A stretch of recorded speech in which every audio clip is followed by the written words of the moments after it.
آگے بڑھتے ہیں اس بات واقعے پر صوبائی تفتیشی ٹیم کی انکوائری رپورٹ وزیر اعلیٰ خیبر پختونخوا کو پیش کر دی گئی ہے۔ پی ڈی ایم اے اور ضلع انتظامیہ کی طرف سے جاری کردہ ایڈوائزری پر صحیح معنوں میں عمل درآمد نہیں کیا گیا۔ رپورٹ کے مطابق فیلڈ میں revenue, irrigation, rescue, tourism, police اور دیگر محکموں کے درمیان کوارڈینیشن کا فقدان رہا۔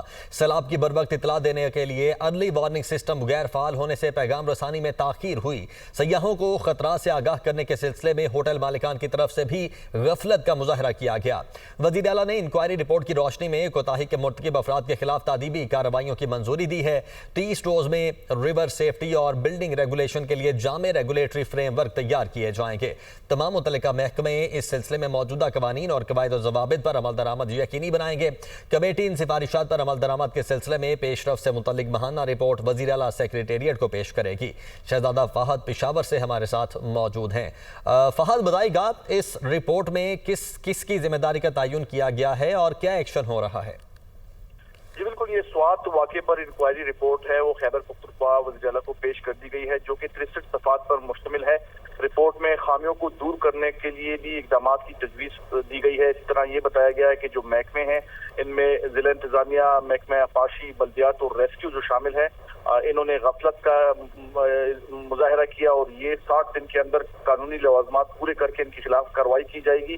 اسی طرح 30 دنوں میں ان کوتاہیوں کو دور بھی کیا جائے گا۔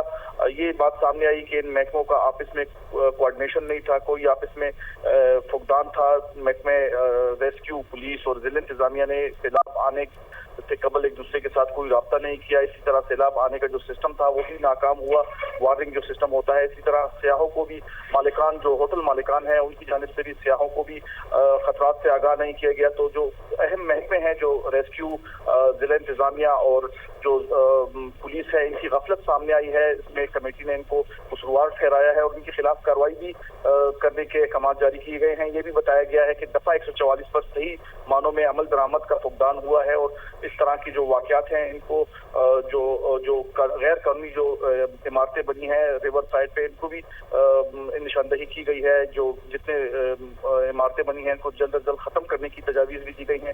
بہت اہم رپورٹ ہے، یہ چند دنوں سے یہ بہت بڑا سانحہ پیش آیا تھا اور اس پر اب باقاعدہ طور پر رپورٹ پیش کر دی گئی ہے اور محکموں کو ذمہ دار ٹھہرایا گیا ہے۔ بہت شکریہ شہزادہ فہد آپ کا۔